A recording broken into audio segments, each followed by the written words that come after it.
बोलिए देवादिदेव 1008 पार्श्वनाथ भगवान की जय जय जय।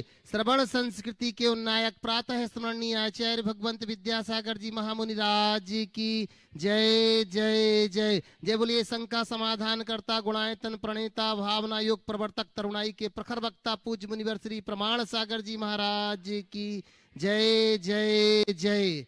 प्रिय बंधुओं, तीर्थराज सम्मेद शिखर की तलहटी गुणायतन परिसर में आयोजित देश के सर्वाधिक लोकप्रिय कार्यक्रम शंका समाधान में यहाँ उपस्थित एवं देश विदेश से जुड़े हुए उन सभी श्रद्धालुओं का जो कि पारस चैनल, जिनवाणी चैनल एवं प्रामाणिक ऐप के माध्यम से इस कार्यक्रम का सीधा प्रसारण देख सुन व आनंद ले रहे हैं, उन सभी का मैं गुणायतन और श्री सेवायतन परिवार की ओर से हार्दिक हार्दिक अभिनंदन। बंधुओं, ये कार्यक्रम प्रारंभ हो उसके पूर्व अपन चलते हैं पूज्य श्री के चरणों में प्रतिदिन की भांति आशीर्वाद के लिए निवेदन करेंगे और नमोस्तु निवेदित करेंगे। मेरे साथ आप सभी लोग शामिल होंगे। भो स्वामी नमोस्तु नमोस्तु नमोस्तु। बंधुओं, आपको विदित ही है कि तीर्थराज सम्मेद शिखर की तलहटी में गुणायतन का कार्य बड़ी तीव्र गति से चल रहा है। वो दिन बहुत जल्दी आने वाला है जब पंच कल्याणक प्रतिष्ठा होगी एवं जैसे ही गुणायतन बनकर के तैयार होगा तो हम साक्षात जीवंत देख पाएंगे समावसरण के दर्शन, 14 गुणस्थान क्या होते हैं ये देख पाएंगे, जिसमें अनेक लोग इसमें जुड़ते जा रहे हैं।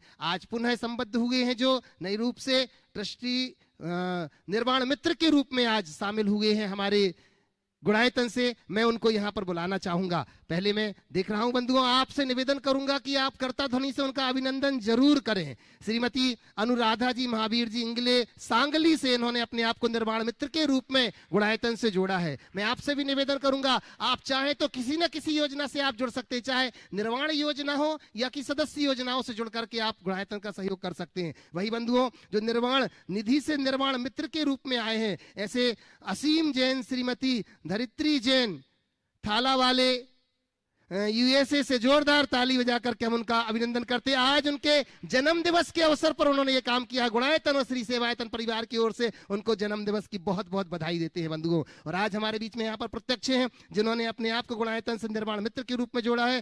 श्री अभय कुमार जी जैन, मोक्ष जैन जयपुर से हमारे बीच में यहाँ ये परिवार उपस्थित है। मैं निवेदन करता हूँ पूरा परिवार यहाँ पर आए, पूज्य श्री के चरणों में वंदन करके आशीर्वाद भी प्राप्त करेगा और साथ ही इनके अभिनंदन, इनके स्वागत के लिए मैं आवाज दे रहा हूँ। हमारे बीच में सुभाष जी हैं। मैं निवेदन करता हूं गुणायतन सीईओ हमारे सुभाष जी आए और नए हमारे निर्वाण मित्र का अभिनंदन कर रहे हैं। जोरदार तालियों के साथ हम इनका अभिवादन करते हैं। आए, पूज्य श्री से वंदन करके आशीर्वाद ले रहे हैं। बंधुओं, लगातार लगातार लोगों की जिज्ञासा बढ़ती जा रही है। गुरुदेव के चरणों में अपनी शंकाओं का समाधान करके जो उत्तर पाते हैं बंधुओं, वह अनेक स्थानों पर घूमने में भी ऐसा समावेश हो पाना बड़ा मुश्किल हो पाता है। तो आए, आज हम पूज्य गुरुदेव के चरणों में प्रश्नों के माध्यम से चल रहे हैं और प्रथम प्रश्न के माध्यम से जो कि प्रत्यक्ष में आज यहाँ उपस्थित नहीं भी हैं तो अपने प्रश्नों को जो भेज रहे हैं, वाराणसी मॉडल टाउन जैन समाज दिल्ली से राखी जैन का त्रिवार नमोस्तु निवेदित करती हुई पूछ रही हैं कि मुनिश्री, मेरी शंका यह है कि चैत माह में भगवान आदिनाथ प्रथम तीर्थंकर, भगवान महावीर स्वामी अंतिम तीर्थंकर व भगवान राम व हनुमान जी का सबका जन्म चैत माह में हुआ है। यह माह इतना पावन है, फिर भी इस माह में कोई शुभ कार्य क्यों नहीं करते हैं? ये बात बिल्कुल सही है। चैत मास महापुरुषों के जन्म का मास रहा है। भरत चक्रवर्ती के संदर्भ में भी कहा जाता है कि चैत मास में ही उनका जन्म हुआ। तो मैं तो कहूँगा चैत चेतना जगाने वाला पर्व व माह है और हमारे संवत्सर की शुरुआत वर्तमान संवत्सरी के हिसाब से विक्रम संवत्सर में चैत से ही होता है।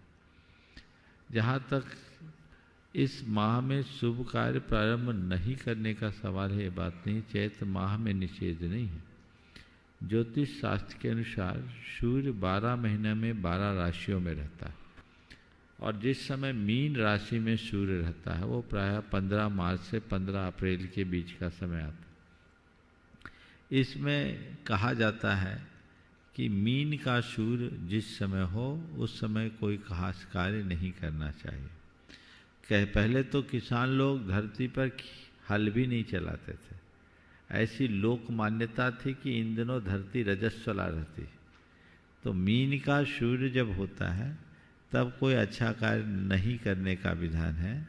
और मेष संक्रांति जो होती है 15 अप्रैल के दिन, उसके बाद शुभ कार्य विवाह आदि के संपन्न होते हैं। ये ज्योतिष का विधान है, पर ज्योतिष शास्त्र ये भी कहता है कि मनोबल से बड़ा कोई काम नहीं। हमारे जैन परंपरा के अनुसार सुमतिनाथ भगवान का भी जन्म और मोक्ष इसी में है। 3 के अलावा और भी बहुत सारे कल्याण है। चलिए। प्रमोद जी जैन पापड़ीवाल महावीर नगर दुर्गापुरा जयपुर से नमोस्तु करते हुए कह रहे हैं, गुरुदेव, जो परिवार 1 मिनट पहले गले लगाए हुए था, मरने के पश्चात परिवारजनों द्वारा यह कह दिया जाता है कि जल्दी करो नहीं तो रात हो जाएगी, यह जानने के बाद भी मन में विरक्ति का भाव आना आश्चर्य की बात, आश्चर्य ये तो है कि विरक्ति का भाव नहीं आ पा रहा है। हे भगवान, हमें ऐसा उपाय बताएं कि हमारे जीवन में विरक्ति का भाव कैसे आए। हमारे जीवन में विरक्ति का भाव कैसे आए? जब तक मोह भाव मंद न हो, विरक्ति का भाव नहीं जग सकता। सच्चे अर्थों में किसी के मरणोपरांत उसके दाह संस्कार की जल्दी इसलिए नहीं होती कि उस व्यक्ति से कोई लगाव या हिंसा अहिंसा का कोई विचार है। ये सब केवल डर के मारे होता है कि कहीं सामने वाला लौट के ना आ जाए। व्यक्ति का मोह व्यक्ति से कम वस्तुओं से ज्यादा होता है। और जब हम वस्तुनिष्ठ बन जाते हैं, हमारा मोह प्रबल हो जाता है, तो हमारी इस तरह की परिणतियां हो जाती। लोग कहते हैं कि किसी के मरने के बाद लोग उसके लिए रोते हैं। मेरी राय में ये सफेद झूठ है। जो मर गया उसके बारे में कुछ नहीं कहते कि तुम्हारा क्या होगा, सब ये कहते तुम चले गए अब मेरा क्या होगा। तो अपने लिए रो रहे हो कि उसके लिए रो रहे हो? ये स्वार्थपरता और मोह भाव की अभिव्यक्ति है। जब तक ऐसे भाव बने रहेंगे, जीवन का पथ प्रशस्त कैसे होगा? इसलिए अपने भावों को प्रशस्त बनाए रखने के लिए बार बार जीवन के यथार्थ को समझना चाहिए। किसी ने बड़ी सार्थक पंक्तियां कही, दुनिया में रहने वाले क्या तुझको ये खबर है, 2 दिन की जिंदगी है, पल भर का ये सफर है। आंखों ने तेरे तुझको दिखाए कितने मुर्दे, और कांधों ने तेरे तुझ पे उठाए कितने मुर्दे। फिर भी बना है अंधा जबकि तुझे नजर है, 2 दिन की जिंदगी है, पल भर का ये सफर है। जानबूझ के अज्ञान बने हुए हैं। हम लोगों को तो बचपन में ही ये बात सिखाई जाती है, राजा राणा छत्रपति हाथिन के असवार, और मरना सबको एक दिन अपनी अपनी बार। पर ये बात भी लोग बड़े राग से बोल देते हैं। अंदर का वैराग जब तक जीवन के यथार्थ का बोध न हो तब तक नहीं जागता। इसलिए यथार्थ बोध, यथार्थ दृष्टि अपने भीतर उद्घाटित करनी चाहिए। आगे महाराज श्री निमित जैन बांसवाड़ा से नमोस्तु करते हुए पूछ रहे हैं, महाराज श्री, क्या वस्त्रधारियों द्वारा प्रतिमा जी को सूर्य मंत्र दिया जा सकता है? भैया, प्रतिमा जी को सूर्य मंत्र देगा तो कपड़ा पहना काहे को? सूर्य मंत्र निर्ग्रंथ मुनि ही दे सकते हैं। अगर आसपास किसी मुनिराज का सद्भाव न हो तो ऐसी विशेष परिस्थिति में कपड़े उतार कर प्रतिष्ठाचार्य मंत्र दे सकता है। पर प्रतिष्ठाचार्यों को कपड़े उतारने का विधान तो बताया, पहनने का नहीं बताया। ये जो लोग दे रहे हैं ये आगम के अनुकूल नहीं। सुरभि सतीश जैन पाटन परिवार कटनी से नमोस्तु निवेदित करते हुए कह रहे हैं, मेरे आराध्य गुरुदेव के चरणों में त्रैवार नमोस्तु। मुनिश्री जी, क्षमा और कल्प वृक्ष दोनों एक समान हैं, तो कैसे और इनमें समानता क्या है? कृपया हमें। क्षमा और कल्प वृक्ष दोनों एक समान है, और इनमें समानता है तो समानता क्या है? मुझे पता नहीं ये किस संदर्भ में आपने प्रश्न किया और किसका ये वाक्य है, पर मैं इस वाक्य को संशोधित करते हुए ऐसा कह सकता हूँ कि क्षमा कल्प वृक्ष के समान है। कल्प वृक्ष में हम जो कुछ भी मांगते हैं, याचना करते हैं, वो हमें मिल जाता है। अगर व्यक्ति का हृदय निर्मल हो जाए तो वह जीवन में सब समाधान पा लेता है। इसलिए कहीं कोई तुलना ऐसी की हो सकी है, लेकिन क्षमा अंदर की परिणति है, कल्प वृक्ष बाहर की वस्तुओं को देता है। इसलिए मुझसे पूछो तो मैं कहूँगा क्षमा कल्प वृक्ष के समान नहीं है, क्षमा कल्प वृक्ष से भी ऊपर है, क्योंकि वो सीधे हमारी आत्मा की शुद्धि करती। नितिन जैन बिनौली बागपत से नमोस्तु करते हुए गुरुदेव निवेदन कर रहे हैं, पूछ रहे हैं कि किसी ने क्या खूब कहा है कि सहन शक्ति हो तो कागज जैसी, कलम कुछ भी लिखे मना नहीं करता। तो महाराज श्री, मेरी शंका यह है कि कागज जैसी सहन शक्ति हम अपने अंदर कैसे पैदा करें, कृपया समाधान कीजिए। बहुत अच्छी बात है, सहन शक्ति हो तो कागज जैसी, कलम कुछ भी लिखे मना नहीं करता। आपने पूछा है कागज जैसी सहन शक्ति कैसे लें, तो कागज जैसा समर्पण मन में ले आओ, कागज जैसा मौन हृदय में धार लो। कागज किसी चीज़ का प्रतिवाद करता नहीं, कागज को ये पता है कि मुझ में जो लिखा जाएगा मेरी उपयोगिता वही बढ़ाएगा। अगर मुझ पर कुछ लिखा नहीं जाए, सादे कागज की क्या मूल्य है? कोई मूल्य है क्या? कागज का मूल्य तभी होता है जब उसमें कुछ अच्छा अंकित होता है। तो मुझ पर कुछ लिखा न जाए, मुझ में कुछ अंकित न किया जाए, तो मेरा कोई मूल्य नहीं। और फिर कागज को ये भी पता है कि अगर मुझे कोई विद्रूप करेगा तो मेरा ही अवमूल्यन नहीं होगा, उसका भी होगा जिसने इस कागज का प्रयोग किया है। तो कागज के मन में विश्वास होता है, इसलिए कोई लिखे, कोई इसमें स्याही के छींटे डाले, कोई आड़े तिरछे लकीरें खींचे, वो कोई प्रतिवाद नहीं करता। कागज जानता है कि मेरा तो कुछ नहीं तो कम से कम रद्दी में भी कुछ मूल्य होगा, लेकिन पेन और स्याही का कोई मूल्य नहीं बचेगा। बुरा सहने वाला हमेशा समर्थ बनता है, बुरा करने वाले का सदैव अवमूल्यन होता है। ये विश्वास अपने अंदर जगा लो तो सहने की शक्ति आएगी और प्रतिवाद से बच सकोगे। महाराज श्री चौधरी जी, सुभाष जी चौधरी जोधपुर से नमोस्तु निवेदित करते हुए कह रहे हैं, महाराज श्री जिज्ञासा यह है कि समय रोज एक ब्लैंक चेक देता है, पर हम ही आलस में कम राशि भरते हैं। तो महाराज श्री आलस कम करके समय का सदुपयोग कैसे करें, कृपया समाधान दीजिए। बहुत अच्छा वाक्य है, समय रोज एक ब्लैंक चेक देता है, पर हम ही आलस में कम राशि भरते हैं। आलस कम करके अधिकतम राशि कैसे भरे? देखिए, आलस को दूर भगाने के 4 मंत्र आप सबको देता हूँ। आलस से हर कोई किसी न किसी रूप में प्रभावित है, चाहे बच्चे हों या बड़े।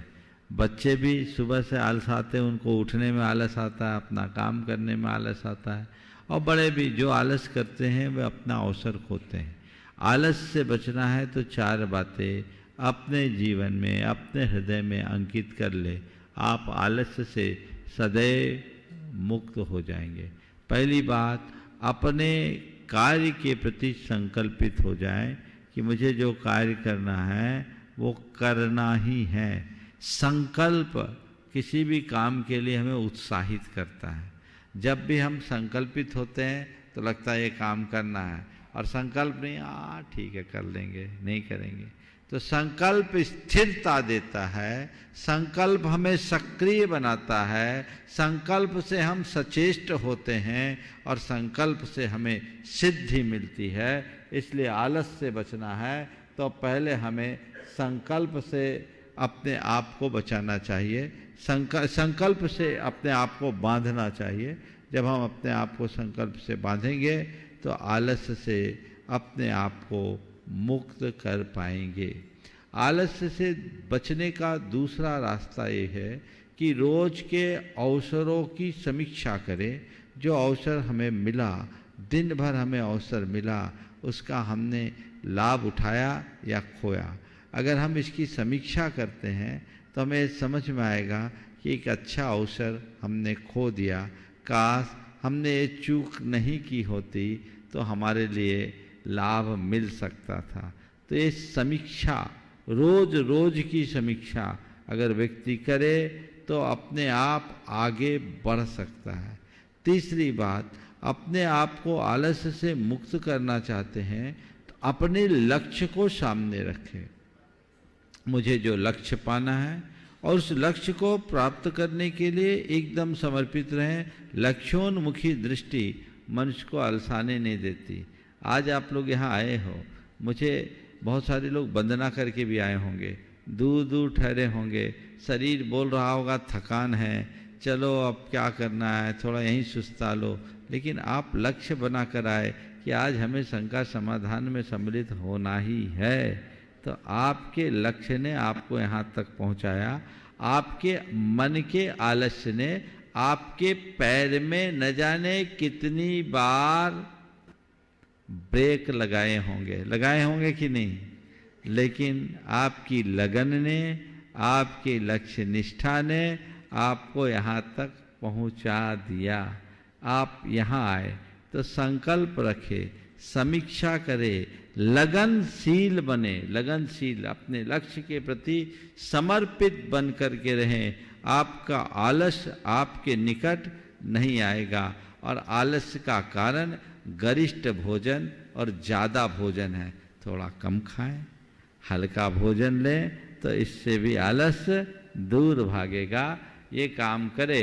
और आलस्य से बचना है, अपने अंदर स्फूर्ति बनाए रखना है शारीरिक और मानसिक रूप से, तो सूर्योदय के पहले बिस्तर छोड़े, नियमित व्यायाम करें, शरीर में स्फूर्ति होगी। और अच्छा खान पान रखें, संतुलित भोजन लें तो आलस्य नहीं आएगा। परोक्ष के अंतिम प्रश्न के साथ प्रथम प्रश्न प्रत्यक्ष में तैयार रहेंगी आज के नए निर्माण मित्र के रूप में जो जुड़े हैं अभय कुमार जी मोक्ष जैन जयपुर से। महाराज श्री विवेक जी जैन सिंगापुर से नमोस्तु निवेदित करते कह रहे हैं, ऐसा ही प्रश्न नितिन जी का भी था। महाराज श्री कह रहे हैं कि कुछ लोग कहते हैं कि जीवन को सफल बनाओ, कुछ लोग कहते हैं कि जीवन को सरल बनाओ। तो महाराज श्री मेरी शंका यह है कि सरल जीवन कैसे जिया जाए, जीवन सफल कैसे, जिससे कि जीवन सफल हो जाए। सवाल कुछ दिन पहले आया है, मैंने इसका उत्तर दिया है। चलिए तो प्रत्यक्ष में लीजिए। द्वितीय अनिरुद्ध स्वाति सराफ विदिशा से आए और इनके बाद तैयार रहेंगे महेंद्र कुमार जी जैन, बहन शारदा जी समौसरण मंदिर इंदौर से। सकल दिगंबर जैन समाज विदिशा एवं समस्त सराफ परिवार की ओर से महाराज श्री के चरणों में कोटिशा नमोस्तु नमोस्तु नमोस्तु। महाराज श्री आराध्य सूत्र की इन पंक्तियों का मैं अर्थ समझना चाहती हूँ। जो जो देखी वीतराग ने सो सो होसी वीरा रे, अनहोनी कभऊ न होती काहे होए अधीरा रे। वीतराग ने क्या क्या देखा तू क्या जाने वीरा रे, वीतराग की वाणी सुनकर हर ले भव की पीरा रे। बस इसी में प्रश्न है, इसी में उत्तर है। ऊपर के दो पंक्तियों में प्रश्न है और नीचे में उत्तर है, समझ गए। इसलिए हम भगवान की ज्ञान के ऊपर अपनी बुद्धि को न छोड़े, भगवान के उपदेश को आत्मसात करें। भगवान के ज्ञान में क्या है इससे मुझे कोई प्रयोजन नहीं, भगवान की वाणी में क्या निकला हमारा प्रयोजन तो इसमें है। भगवान क्या देख रहे हैं ये भगवान जाने, भगवान हमारे लिए क्या कह रहे हैं ये हम जाने। हमारे लिए जो भगवान ने उपदेश दिया उसका अनुकरण करें। भगवान ने ये तो नहीं कहा तेरा जो होना है सब मेरे ज्ञान में झलक रहा है, तू हाथ पर हाथ धर के बैठ, कहीं लिखा है किसी आगम में? भगवान ने तो ये उपदेश दिया है कि तू अपना भला करना चाहता है, अपना उत्थान करना चाहता है तो अशुभ से हट, शुभ में रम, आत्मा में डूब, धर्म के रास्ते पर चल। भगवान ने ये कहा ना जी महाराज। तो हम भगवान की इस बात को सुने कि आज के तथाकथित लोगों की बातों को सुने, समझ गए? बहुत नमोस्तु महाराज। महेंद्र जी जैन LIC समौसरण मंदिर इंदौर से और इसी के बाद तैयार रहेंगे सहाय हेत जैन अहमदाबाद से। गुरुदेव के चरणों में सत सत नमन। गुरुदेव, हम लोग यहाँ बुंदेलखंड भवन में श्री सिद्धचक्र महामंडल विधान की आराधना करने आए हुए हैं। टीकमगढ़, छतरपुर, दमोह, सब जगह से हमारे रिश्तेदार वगैरह सब आए हुए हैं। आज एक प्रश्न उपस्थित हुआ विधान के दौरान कि दसों दिशाएं होती हैं, लेकिन सिद्धचक्र विधान में 8 दिशाओं के अर्घ चढ़ाए जाते हैं। तो इसमें ऐसा क्या है, कृपया समाधान ख्याल करें। में सिद्ध चक्र विधान में अर्घ नहीं, यंत्र का उद्धार होता है। सिद्ध यंत्र को जिसकी हम आराधना कर रहे हैं, उसकी 8 दिशाओं में अर्घ अर्पित किया जाता है। ऊर्ध्व और अधो दिशा अलग होती है। किसी चैतन्य को हम रखते हैं तो इसी धरती पे ही रहेंगे, तो ऊपर और नीचे का उससे कोई संबंध नहीं, इसलिए 8 दिशाओं में उसका उल्लेख होता है। गुरुदेव, एक छोटा सा वक्त। हाँ बोलिए। मैं गुरुदत्त दिगंबर जैन उदासीन आश्रम द्रोणगिर का महामंत्री हूँ, ट्रस्टी हूँ। हमारे यहाँ ये आश्रम जो चल रहा है निरंतर यहाँ चालू रहता है, प्रतिदिन यहाँ भोजनशाला आदि चालू रहती है। हमारा निवेदन ये है कि हम भी, जैसा कि आप आशीर्वाद देते हैं लोगों को साधना के लिए, साधना करें, समाधि करें, इस तरह से हमारी भी भावना है। तो इस संबंध में आपका विचार चाहेंगे। आप अलग से बैठिए, बात कीजिए, फिर बात करें। जी जी। कोमल जैन महुआ से, कोमल जी महुआ से शीघ्रता से पहुंचे और इसी के साथ तैयार रहेंगे अरहम जैन खजुराहो से। जल्दी पहुंचिए। अरहम कहाँ है? अरहम हो तो शीघ्र पहुंच जाए खजुराहो से। नमोस्तु महाराज जी, नमोस्तु नमोस्तु। पहली प्रतिमा का स्वरूप क्या है और क्या उसे ग्रहण, पहली प्रतिमा करने के लिए हमें क्या प्रयत्न करना चाहिए, करने के लिए हमें क्या प्रयत्न करना चाहिए, कृपया मार्गदर्शन। देखो, पहली प्रतिमा के लिए व्यक्ति को संसार, शरीर और भोगों से उदासीन होकर पंच परमिष्टि की शरण में समर्पित रहना चाहिए। रात्रि में 4 प्रकार के आहार का त्याग करना चाहिए। नित्य देव दर्शन, पूजन, वंदन करना चाहिए। अभक्ष वस्तुओं का त्याग करना चाहिए, कम से कम इतना करना चाहिए। और 5 अनुव्रतों का स्थूल अभ्यास करना चाहिए। अरहम जैन खजुराहो से। और इसी के बाद निवेदन करूंगा श्रीमती कल्पना जैन हमारे बीच में यहाँ उपस्थित हैं, व्रती परिवार से।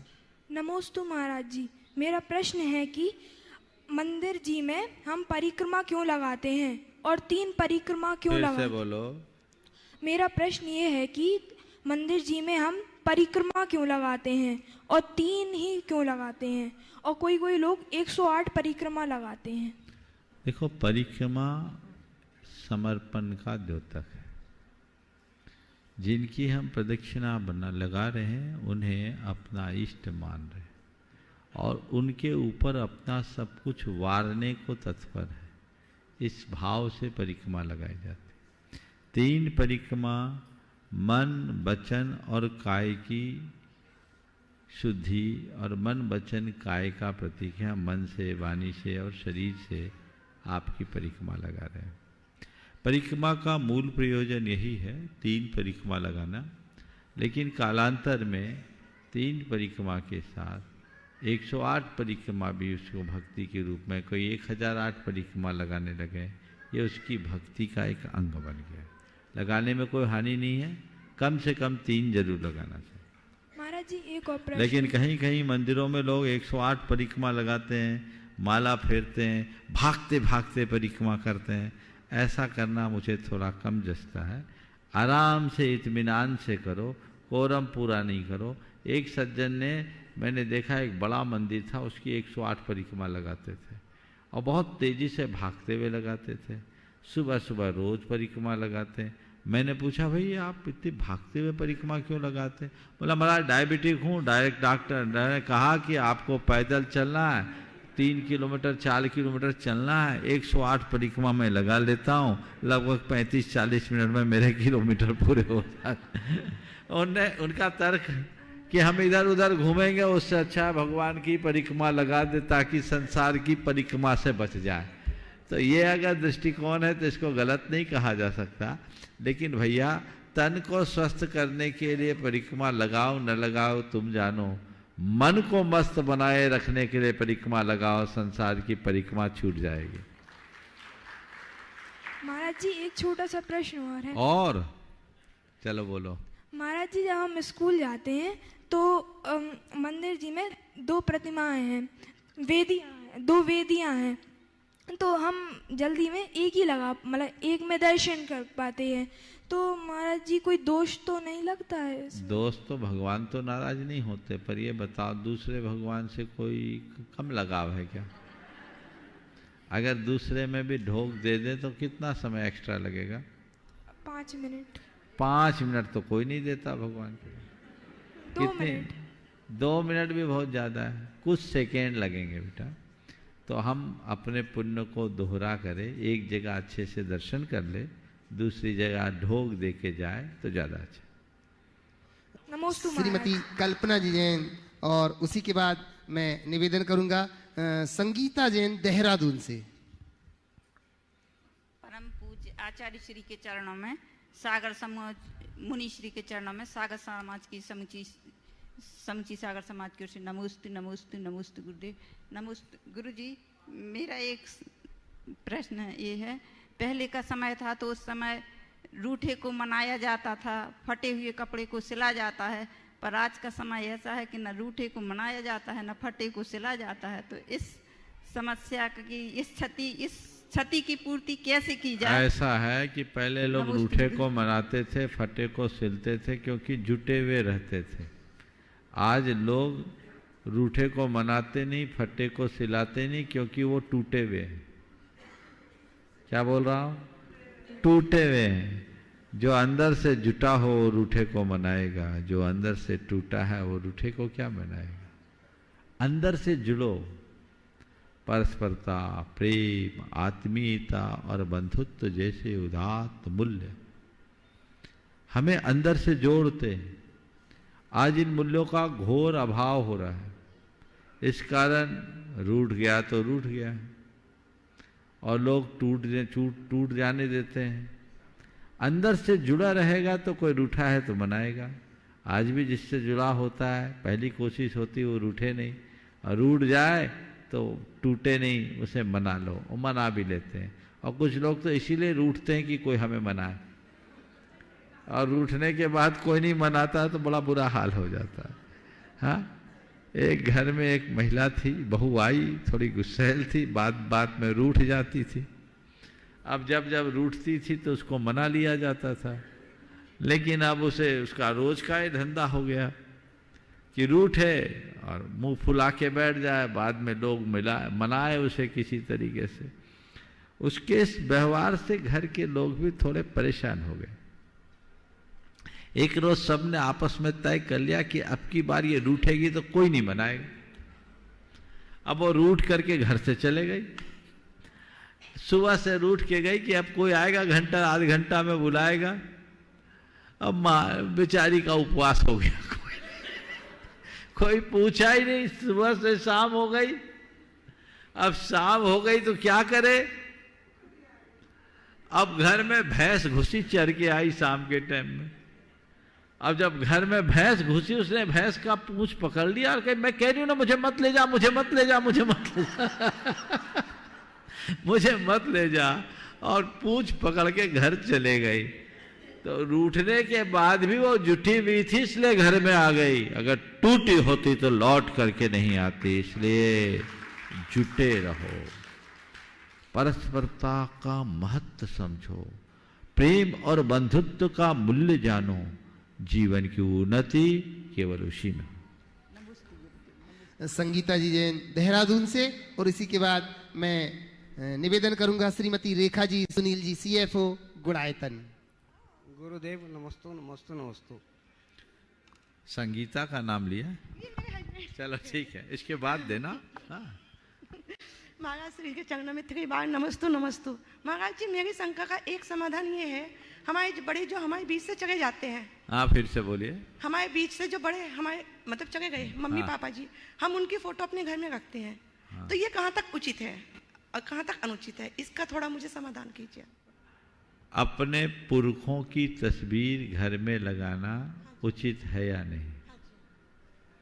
देखिए, पुरखों की तस्वीर यदि आप घर में लगाते हैं, कुछ लोगों का कहना है कि मृतकों की तस्वीर नहीं लगाना चाहिए।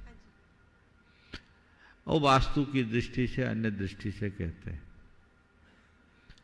मुझसे पूछो तो मैं अपनी व्यक्तिगत राय दे सकता हूं कि पुरखों की तस्वीर लगाने में हानि नहीं है, उससे कम से कम अपने कुल का गौरव और एक अच्छी प्रेरणा मिलती है। और आप उनकी मृत अवस्था की फोटो मत लगाएं, आप उनकी जीवित अवस्था की तस्वीर लगाएं ताकि आप जुड़े रहें, लेकिन उसे पूजे नहीं। उस तस्वीर को देखकर इस बात का एहसास अपने मन में जगाएं कि मैं इस कुल का व्यक्ति हूं और मुझे इसके कुल के गौरव को बना के रखना है, तो इसमें हानि नहीं है। इस तरीके से रखा जा सकता है। हाँ, अब आप पूछ सकते चाहे तो, यही सवाल। चलिए दीजिएगा श्रीमती रेखा जी, सुनील जी, CFO गुणायतन, और इसी के बाद मैं निवेदन करूंगा हमारी ब्रह्मचारिणी दीदी सुनीता दीदी वासा।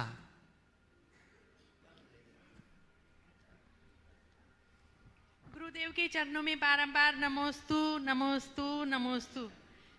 महाराज श्री, सुना जाता है कि नरक में जीव आपस में लड़ते रहते हैं।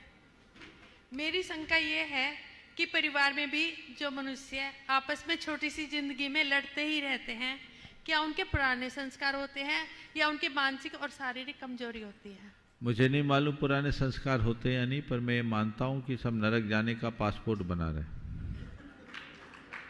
अरे झगड़ता है वो नरक की झांकी प्रस्तुत करता है। व्यर्थ के झगड़े से बचना चाहिए और जीवन को उसी तरह आगे बढ़ाना चाहिए, प्रेम भाव से जीना चाहिए। ब्रह्मचारिणी सुनीता दीदी जी भाषा, और इसी के बाद निवेदन करूंगा मैं रविंद्र जी जैन, देहरादून। नमोस्तु नमोस्तु शाह परिवार का नमोस्तु गुरुदेव के चरणों में। महाराज जी, हमारा अपना क्वेश्चन है कि जब हम लोग व्रती बने तब विदेश जाने का कोई क्रेज नहीं था, और हम लोग संकल्पित भी नहीं हुए कि विदेश जाना है कि नहीं जाना है। 2 प्रतिमा गुरुजी ने दी, हम लोगों ने साहर से स्वीकार कर ली, लेकिन उसमें हम लोगों ने जब ये नहीं बांधा कि हम विदेश जाएंगे कि नहीं जाएंगे, सोना चांदी धन धान आदि का तो प्रमाण किया, लेकिन विदेश जाने नहीं जाने का प्रमाण नहीं किया। और अगर अब हम लोगों के मन में आता है कि एक बार हम विदेश के मंदिरों के दर्शन करके आए, तो हम लोगों के व्रतों में दोष लगेगा या हम लोग जा सकते हैं, या इसके साथ में हम लोगों को क्या करना चाहिए? देखो, या कायदे से प्रतिमा लेने वाले को 12 व्रतों का नियम लेना चाहिए। 12 व्रतों में दिग्ग व्रत और देश व्रत भी है। पर ये बात सही है, प्रारंभिक दिनों में ऐसा बहुत कम होता है, लोग नहीं लेते। प्रतिमा ले लो सो प्रतिमा हो गई। 12 व्रतों का ख्याल रखना चाहिए। अगर हमने मर्यादा बांध ली है तब तो फिर कुछ औचित्य नहीं, और मर्यादा नहीं बंधी है और कोई अच्छा प्रयोजन है, धार्मिक प्रयोजन है, तो सामने वाले के विवेक पर निर्भर है। पर मन को संभाल लो तो ज़्यादा अच्छा है, क्योंकि एक बार विदेश का चक्कर लगता है तो देश में पैर कम रुक पाते हैं। नहीं नहीं, ऐसा नहीं करेंगे महाराज जी, लेकिन मन में ये विकल्प है, जाने का 2-3 बार अवसर मिला, लेकिन फिर सोच लेते क्या जाना। लेकिन अब जब से ये विजय भैया है ना, तो इनके चक्कर में अब मन करता है कि विदेश एक बार जाना है। हमने बोला ना, खतरा एक ही है कि विदेश जाने के बाद देश में पैर कम रुकते हैं। 11 तारीख की टिकट बनी भी है। चलो आगे दीजिए। और अब मैं रविंद्र जी से निवेदन करूंगा, उसके पूर्व भैया यहीं पर रहो, मैं शकुन दीदी जी से, व्रती दीदी शकुन दीदी जी से निवेदन करता हूं।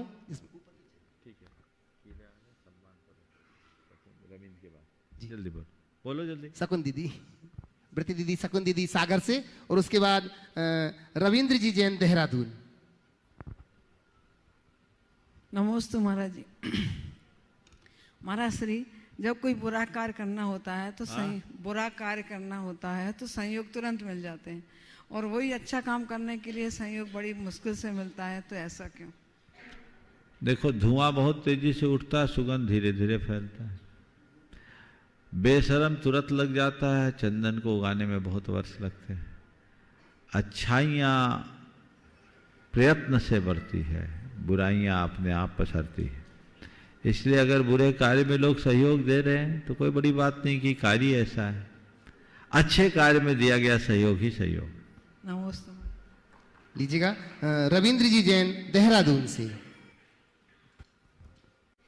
महाराज श्री के चरणों में 3 बार नमोस्तु नमोस्तु नमोस्तु। महाराज जी, मेरा कुछ प्रश्न अटपटा सा है। एक हमारे यहाँ जैन ज्योतिषाचार्य हुए हैं, मतलब चार्य क्या, मतलब वो ज्योतिषी देखते थे, जानते थे। तो उन्होंने एक हमारे रिलेटिव को एक बात कही थी कि आज से 20, उनका नाम था बहुत शहर में, कि आपका 20 साल बाद सूर्य डूबेगा और आपके हाथ में कटोरा आ जाएगा। और उन्होंने बहुत सारी बातें मुझे भी बताई। तो लगभग जो उन्होंने बातें कही थी, कितना ही धर्म किया उन्होंने, कितना ही कुछ किया, लेकिन वो बात टली नहीं। इसका मतलब तो ये हुआ कि हमारे हाथ में कुछ नहीं, जो कुछ लिखा हुआ है वो अच्छा हो रहा है हमारे द्वारा या बुरा हो रहा है, वो सब चीज लिखी हुई है। फिर इसमें अगर जो हमसे कोई गलत काम होता है तो उसमें हमारा क्या दोष है? फिर तो एक ही बात है, कोई भी काम के लिए प्रयत्न मत करो और जो किसी से पूछ लो और निश्चिंत हो जाओ। नहीं, प्रयत्न तो महाराज जी कर रहे हैं। फिर क्यों कर रहे हो प्रयत्न? अच्छा हो जाए, जो अच्छा हो जाए, क्या होना होगा तब होगा, बुरा होना होगा तो बुरा होगा। तुम लाख अच्छा प्रयत्न करो, बुरा होना होगा तो बुरा ही होगा। फिर क्या हुआ? एक ही सवाल, एक ही उत्तर, ऐसा क्यों हुआ क्योंकि यही होना था, ऐसा क्यों नहीं हुआ क्योंकि नहीं होना था। बिल्कुल ठीक। इस तरह के मृत विचारों का जैन धर्म में कोई स्थान नहीं। समझ गए? जैन धर्म कहता है कारण क्रमानुक्रम विधायित्वात् कार्य क्रमानुक्रमस्य। कार्य का क्रमानुक्रम कारण के क्रमानुक्रम पर निर्भर करता है। अभी आप मेरी बात को गंभीरता से सुन रहे हो, है ना? सुन रहे हो? अभी मैं कोई हंसी की बात करूं तो हंसोगे कि नहीं? जी जी। कोई आश्चर्यजनक बात करूं तो आश्चर्यचकित होगे कि नहीं? हाँ, यस यस। होगे। कोई आरोप लगा दूं तो चौंकोगे कि नहीं? जी। लगाओगे? कोई ऐसी बात कह दूं तो थोड़ा क्षोभ भी हो सकता है। जी।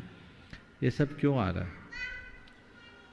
इसलिए नहीं कि ये सब होना था, इसलिए कि आपके अंदर ये सारी योग्यताएं, और उनमें से योग्यता अनेक है, उभर वही रही है जैसा सामने निमित्त आ रहा। कई चीजें हैं ज्योतिष में, मैं ऐसा नहीं कहता कि ज्योतिष पूरी तरह निरर्थक है, पर सब कुछ ज्योतिष पर ही निर्भर नहीं है। बहुत सारी चीजें बनती है, बदलती है, और उसको देख करके हमें देखना चाहिए। भगवान महावीर के जमाने की बात है। भगवान महावीर गंगा के तट से जा रहे थे, रेत के ऊपर उन्हें एक व्यक्ति के चरण चिन्ह दिखे। जोशी था, देखा इसमें तो गज रेखा है, इसे तो चक्रवर्ती होना चाहिए, और वो ये मान करके चला कि चक्रवर्ती जा रहा होगा। अब चक्रवर्ती की बात की, सोचा अभी मुझे चक्रवर्ती के दर्शन होंगे, देखा तो भगवान महावीर ध्यान में मग्न थे। उसे अपने ज्योतिष पर अविश्वास हो गया कि मेरा ज्योतिष व्यर्थ है, ये तो नग्न दिगंबर साध फकीर आ गया। जिसे चक्रवर्ती होना था वो फकीर बन गया। वो अपने ज्योतिष शास्त्र को गंगा में डालने जा रहा था, तभी कहते इंद्र आ गया। बोले तुम क्यों कर रहे हो, तुम अपनी जगह सही हो, ये चक्रवर्ती ही है, तुम जिसे चक्रवर्ती कहते थे ये धर्म चक्रवर्ती बना। समझ गए? मेरे लिए ज्योतिषी ने कहा था ये घर से भाग जाएगा ये घर से भाग जाएगा। बचपन में किसी ज्योतिषी ने कहा था इसे संभाल कर रखना है, घर से भाग जाएगा। मैंने कहा उसे क्या पता था कि ये जाग जाएगा। तो भागने वाला जाग सकता है कि नहीं? समझ गए? इसलिए लकीर के फकीर मत बनो। नमस्ते।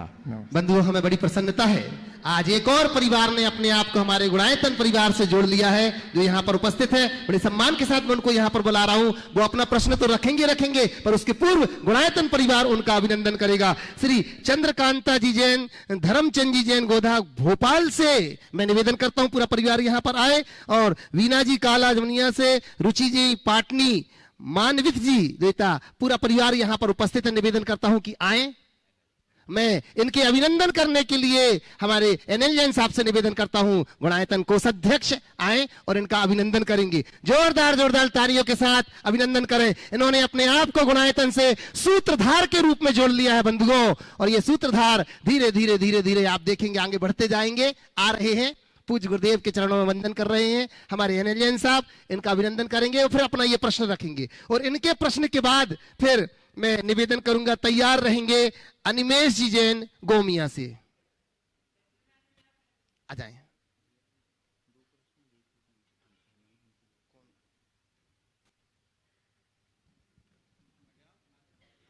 आ जाए, आगे आ जाए।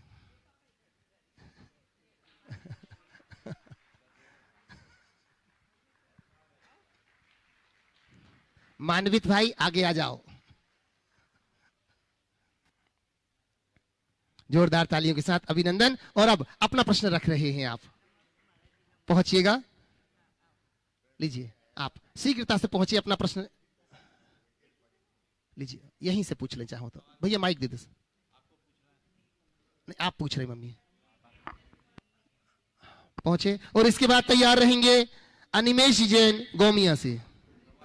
महाराज श्री, आज मेरी मम्मी की तरफ से मैं प्रश्न पूछ रही हूँ। आज हम लोग सुबह पहाड़ पे जाने वाले थे वंदना के लिए, तो रात में अचानक से मम्मी रूम में गिर गई और पलंग से, और उनको काफ़ी चोट आई। फिर हम उनको गिरडी हॉस्पिटल लेके गए, वहाँ CT स्कैन वगैरह एक्सरे वगैरह करवाया। तो उन्होंने कहा कि मेरी तरफ से महाराज श्री से प्रश्न कीजिएगा कि मेरा ऐसा कौन सा अशुभ कर्म का उदय था जो मैं यहाँ तक आकर के ऊपर वंदना के लिए नहीं जा पाई। तीव्र अंतराय कर्म का उदय था, पर उनसे कहो कि ये मत देखो कि मेरे कौन सा अशुभ कर्म था। कम से कम बुढ़ापे में मैं शिखर जी की तलहटी तक तो आ गई। कल कह रही है जाने का, कल जाने का कह रही है। अगर शरीर अनुकूल है तो जरूर कराओ। आशीर्वाद आशीर्वाद। अनिमेश जी जैन गोमिया से। और इसी के बाद श्रीमती लता जी गंगवाल, गुणायतन मंत्री गया से। बोलो। नमोस्तु महाराज श्री। महाराज जी, जब आचार्य श्री के पैर में कुछ हुआ था तब कई बड़े बड़े वैद्य आए थे और डॉक्टर आए थे, लेकिन कोई उनका इलाज नहीं कर पाया। लेकिन फिर एक ऐसा अनन्य भक्त आया जो डॉक्टर था, लेकिन वो आचार्य श्री को जानता भी नहीं था, लेकिन आचार्य श्री का इलाज वो आचार्य श्री का नाम लेकर के ही कर दिया। कृपया इस कहानी पे प्रकाश डालें। अब मुझे ध्यान नहीं है कौन सा प्रसंग है, उसको देख के बताएंगे। नमोस्तु महाराज। लता जी गंगवाल गया से गुणायतन मंत्री। और इसी के बाद तैयार रहेंगे सोनल जैन भोपाल से। हेलो, नमोस्तु महाराज श्री। महाराज श्री, धर्माचरण का मूल लक्ष्य या उद्देश्य क्या है, कैसा है? धर्माचरण का मूल लक्ष्य या उद्देश्य क्या होना चाहिए? पूरी जिंदगी धर्म करने के बाद भी मनुष्य ये नहीं समझ पाता कि हमारा लक्ष्य क्या होना चाहिए। धर्माचरण का मूल लक्ष्य राग देश की निर्वृत्ति, अपनी चेतना का परिष्कार और पवित्रता होनी। नमोस्तु महाराज। लीजिए सोनल जी भोपाल से। और इसी के बाद तैयार रहेंगे अमित जी वड़जात्या इंदौर से। सकल दिगंबर जैन समाज भोपाल की तरफ से मुनराज श्री के चरणों में बारंबार नमोस्तु नमोस्तु नमोस्तु। महाराज जी, इस क्वेश्चन का आंसर तो आप कई बार बता चुके हैं, लेकिन मैं सुनना चाहती हूँ कि कल मुझे वंदना करना है तो मैं अपने भावों को कैसे निर्मल करूँ और विशुद्ध बनाऊँ कि ताकि मुझे नरक और त्रियंच गति अब इस जन्म के बाद कभी ना मिले, कभी ना मिले। इतने निर्मल अपने भाव कैसे बनाऊँ? नमस्ते। बस जितनी बातें पहले बोली उनको याद रख लेना और बिल्कुल विशुद्धि के साथ जाना, अपने आप को अहोभाव से भर करके जाना, तो अपने आप सब काम हो जाएगा। नमस्ते। अमित जी जैन। चलिए मैं निवेदन कर रहा हूं हमारे गुणायतन के कोषाध्यक्ष श्रीमान एनएल जी जैन साहब से प्रश्न करके।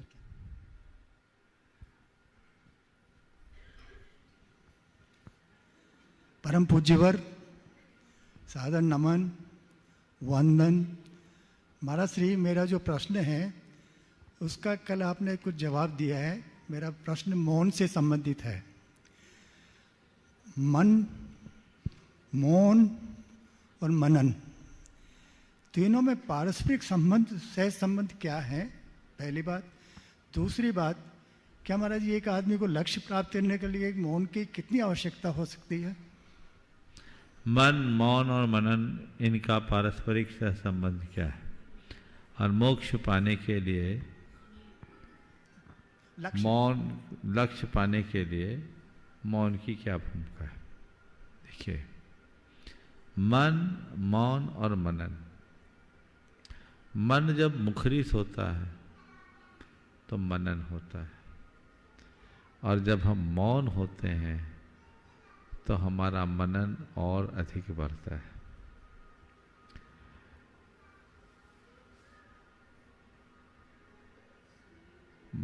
मौन केवल वाचिक मौन का अर्थ नहीं है।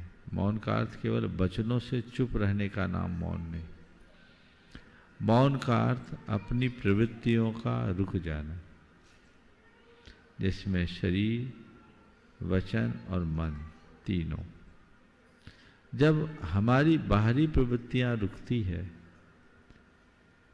तो मौन होता है, और जब बाहरी प्रवृत्तियां रुकती है तो अंदर की प्रवृत्ति, अंतर की यात्रा मुखरित होती है, वहाँ मनन होता है। तो मनन करने के लिए मौन चाहिए। मुखरित अवस्था में आप मनन नहीं कर सकते। जहाँ तक लक्ष्य पाने का सवाल है, तो हम किसी भी लक्ष्य को प्राप्त करना चाहते हैं तो उसके लिए हमारा मनन आवश्यक है, और मनन के लिए मौन आवश्यक है। गुरुदेव का एक बहुत सुंदर हाइकू है, मौन के बिना मुक्ति संभव नहीं, मन बना लो। मौन के बिना मुक्ति संभव नहीं, मन बना लो। तो लक्ष्य हमें पाना है तो मौन तो निभाना ही होगा। नमस्ते महाराज श्री। सुनील जी जैन पटेरा से, और इसी के बाद शाह आशा जी अहमदाबाद से। नमोस्तु गुरुदेव। नमोस्तु गुरुदेव जी के चरणों में मेरे परिवार से नमोस्तु है। हे गुरुदेव, पूर्व में माता सोहिनी देवी ने ऐसे कौन से पुण्य कर्म किए होंगे? फिर से बोलो। हे गुरुदेव, पूर्व में माता सोहिनी देवी ने ऐसे कौन से पुण्य कर्म किए होंगे जो उन्हें इस भाव में नवीन जी जैसे पुत्र प्राप्त हुए? ऐसा पुत्र जो ना कि स्वयं कल्याण अपितु विश्व कल्याण हेतु शांति व अहिंसा का जयघोष फहराने, वैराग्य धारण कर पूजने प्रमाण सागर बने। कृपया मार्गदर्शन करें। नमोस्तु। ये सवाल मुझसे क्यों पूछ रहे हो? तो उन्हीं से पूछते। अब वो जहाँ है जाके पूछो, मैं इसका उत्तर क्या दे पाऊंगा। चलिए। हेत साहब यहाँ पर उपस्थित है, तो अति शीघ्र यहाँ पर पहुंचे। हेत साहब अहमदाबाद से, और आशा जी नहीं। चलिए, और कोई? पूज्य श्री के चरणों में महाराज श्री लगातार लोग अपनी भावनाओं को रख रहे हैं। आज मैं कहना चाहूंगा महाराज श्री, आपके आशीर्वाद से Acharya Vidyasagar Digambar Jain charitable trust London UK वालों ने आपके ही आशीर्वाद से एक विशाल भूमि का क्रय कर लिया है, जिस भूमि में अब आपके आशीर्वाद से 24 का निर्माण होना है। महाराज श्री आपसे निवेदन कर रहे हैं कि उन लोगों को ऐसा आशीर्वाद, ऐसा निर्देशन मिले जिससे कि शीघ्र ही वहां पर यह कार्य पूर्ण हो। अभी कल ही वहां पर अशोक जी पाटनी वो भूमि देखने के लिए अभी लंदन में है, वो गए थे वहां पर। महाराज श्री कुछ परमिशन हम लोगों को परेशानी हो रही है वहां पर जिनालय बनाने की, वो पूरी हो जाए आपके आशीर्वाद से, उन्हें कोई निर्देशन आपका मिले, ऐसी मंगल भावना। देखिए, बहुत कई बार मैं इस संदर्भ में बोल चुका है, बड़ी प्रसन्नता का विषय है कि लंदन जैसे स्थल में भव्य जिनालय के निर्माण की रूपरेखा बनी है। पहले भूमिका बनी, फिर भूमि आई। अब भूमिका के बाद भूमि आई है तो मंदिर भी भव्य बन ही जाएगा, इसमें कोई संशय नहीं। और जहाँ तक अनुमति का सवाल है, अच्छे कार्यों में थोड़े विघ्न आते हैं, लगन बनाए रखें। बहुत जल्दी औपचारिकताएं पूरी होगी, और मैं सभी को आशीर्वाद देना चाहूँगा कि अपनी औपचारिकताओं को पूरी करें। अशोक जी पाटनी का संदेशा मेरे पास भी आया था, वो भी बहुत उत्साहित हैं, और समाज मिलजुल करके इस कार्य को अच्छा करेगी। मैं बहुत बहुत आशीर्वाद देता हूँ, और मुझे उम्मीद है आप आपकी बार जा रहे हो तो ये समाधान पूरा करके ही लौटोगे। आज के इस सत्र को परम पूज्य गुरुदेव के चरणों में नमन अर्पित करते हुए मैं यहीं पर विराम दे रहा हूँ। बोलिए परम पूज्य आचार्य गुरुवर श्री विद्यासागर जी महाराज जी की जय जय जय। बोले पूज्य मुनिवर श्री प्रमाण सागर जी महाराज की जय जय।